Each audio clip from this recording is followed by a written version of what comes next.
Hello everyone, मैं Mahendra Dewangan CGPSC और व्यापम के सभी अभ्यर्थियों को हार्दिक स्वागत करता हूं, हार्दिक अभिनंदन करता हूं। ओके, तो आज का हमारा लेक्चर है वो बेस्ड रहेगा थोक मूल्य सूचकांक और उपभोक्ता मूल्य सूचकांक पर आधारित। ठीक है, तो इसका अध्ययन हम क्यों करेंगे? क्योंकि हम इकोनॉमिक सर्वे जो अध्याय 4 है उसमें सार्वजनिक वितरण प्रणाली से संबंधित महत्वपूर्ण तथ्यों का अध्ययन करेंगे जो कि छत्तीसगढ़ इकोनॉमिक सर्वे में किया गया है ना। तो उसमें कुछ शब्दावली हैं, तो उस शब्दावली को जानने के बाद हम सार्वजनिक वितरण प्रणाली के बारे में अध्ययन करेंगे जो कि छत्तीसगढ़ इकोनॉमिक सर्वे छत्तीसगढ़ सरकार द्वारा प्रकाशित किया गया है। ठीक है, तो आइए शुरू करते हैं। थोक मूल्य सूचकांक और उपभोक्ता मूल्य सूचकांक तुलनात्मक अध्ययन करेंगे हम। तो सबसे पहले है अर्थ जानने का प्रयास करते हैं। तो यहाँ पर अर्थ है, इसकी गणना थोक बाजार में उत्पादकों और बड़े व्यापारियों द्वारा किए गए भुगतान के आधार पर की जाती है, जबकि उपभोक्ता मूल्य सूचकांक क्या है? तो उपभोक्ता मूल्य सूचकांक की गणना उपभोक्ताओं द्वारा बाजार में किए गए भुगतान के आधार पर की जाती है। क्लियर है? जब तक कंज्यूमर पे नहीं करेगा तब तक यह सूचकांक जारी नहीं किया जा सकता। ठीक है, और यहाँ पर आगे हम बढ़ते हैं कि प्रकाशित कौन करता है। प्रकाशित कौन करता है? तो आर्थिक सलाहकार कार्यालय, वाणिज्य और उद्योग मंत्रालय। ठीक है, यदि हम केंद्र सरकार के बारे में बात करें तो केंद्र सरकार में यह मंत्रालय है, और यदि हम राज्य सरकार के बारे में बात करें तो राज्य सरकार के पास है। लेकिन यह जो प्रकाशित होता है वो आपका सेंट्रल गवर्नमेंट करता है, ना कि स्टेट गवर्नमेंट। ठीक है, आगे हम बात करें उपभोक्ता मूल्य सूचकांक। तो उपभोक्ता मूल्य सूचकांक केंद्रीय सांख्यिकी कार्यालय द्वारा यह प्रकाशित की जाती है। उपभोक्ता मूल्य सूचकांक केंद्रीय सांख्यिकी कार्यालय सांख्यिकी और कार्यक्रम कार्यान्वयन मंत्रालय। ठीक है, तो यहाँ पर इम्पोर्टेंट है आपका क्या? आर्थिक सलाहकार कार्यालय द्वारा क्या किया जाता है? थोक मूल्य सूचकांक, और केंद्रीय सांख्यिकी कार्यालय द्वारा उपभोक्ता मूल्य सूचकांक को जारी किया जाता है। ठीक है, और ये सेंट्रल गवर्नमेंट से रिलेटेड है। ठीक है, सेंट्रल गवर्नमेंट ही यह जारी करता है, जैसा कि आप यहाँ पर देख रहे हैं। आगे हम बात करते हैं कि किसका मूल्य नापा जाता है। ठीक है, किसका मूल्य नापा जाता है? तो यहाँ पर थोक मूल्य सूचकांक में केवल वस्तुओं का, और ध्यान दीजिएगा उपभोक्ता मूल्य सूचकांक में क्या आकलन किया जाता है, किससे मापा जाता है? तो वस्तुओं एवं सेवाओं दोनों का। तो ये इस परिप्रेक्ष्य से काफ़ी अलग हैं। ठीक है, सो ऐसा नहीं कह सकते कि हम यह एक दूसरे से रिलेटेड नहीं है, तो डेफिनेटली यह एक दूसरे से रिलेटेड है।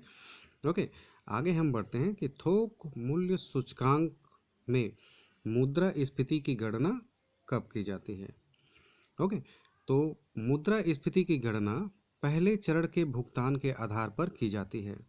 ठीक है, जैसे कि क्या है, अब कोई भी इन्वेस्ट कर रहा है, कोई भी व्यापारी इन्वेस्ट कर रहा है, तो कितना इन्वेस्ट किया है उसके आधार पर यह थोक मूल्य सूचकांक की गणना की जाती है। लेकिन यदि हम उपभोक्ता मूल्य सूचकांक के बारे में बात करें तो उपभोक्ता मूल्य सूचकांक आखिरी चरण में इसके भुगतान के आधार पर यह गणना की जाती है। ठीक है, अब यहाँ पर एक छोटा सा टर्म आया है मुद्रास्फीति। तो हम यहाँ पर फिलहाल अभी सिर्फ और सिर्फ इतना बता सकते हैं कि मुद्रास्फीति यदि आए तो आप यह समझिएगा कि सिर्फ और सिर्फ इसका मतलब महंगाई है। ठीक है, तो मुद्रास्फीति मतलब महंगाई, महंगाई। ओके, इसको आपको ध्यान में रखना है। मुद्रास्फीति कहने का मतलब है कि महंगाई। ओके, आगे हम बढ़ते हैं। किसके भुगतान को ध्यान में रखा जाता है? थोक मूल्य सूचकांक में उत्पादक और थोक व्यापारी के भुगतान को ध्यान में रखा जाता है। ठीक है, उसके आधार पर गणना होती है। और यदि हम उपभोक्ता मूल्य सूचकांक के बारे में बात करें तो यहाँ पर हम उपभोक्ता के भुगतान को ध्यान में रखा जाता है। इन द सेंस जो भी कंज्यूमर है वो पे करेगा, उसके आधार पर उसकी गणना की जाती है। किसकी गणना? उपभोक्ता मूल्य सूचकांक की। आगे हम बढ़ते हैं। कितनी वस्तुओं का मूल्य गिना जा सकता है? तो यहाँ पर डायरेक्ट आप बोलिए 697। ठीक है। अब ये कौन कौन सी? तो प्राथमिक वस्तुएं, ईंधन, बिजली और विनिर्मित उत्पाद, ये सभी किस में आते हैं? थोक मूल्य सूचकांक में। ठीक है। Whole price index and consumer price index. तो कंज्यूमर प्राइस इंडेक्स में क्या होता है ना, उपभोक्ता मूल्य सूचकांक में ग्रामीण क्षेत्र में 448 और शहरी क्षेत्र में 460 वस्तुओं का मूल्य गिना जाता है। ठीक है।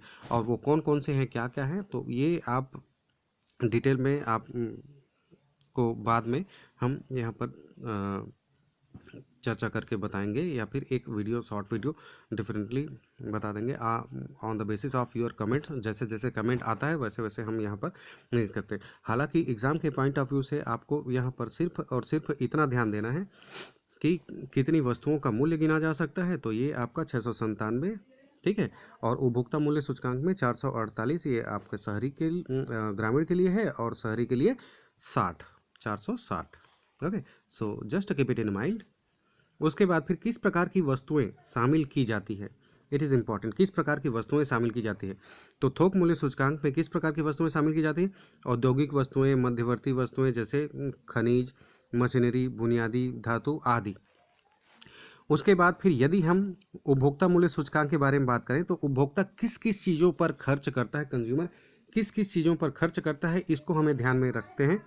शिक्षा, संचार, परिवहन, मनोरंजन, कपड़े, खाद्य और पेय पदार्थ, आवास और चिकित्सा खर्च। ठीक है।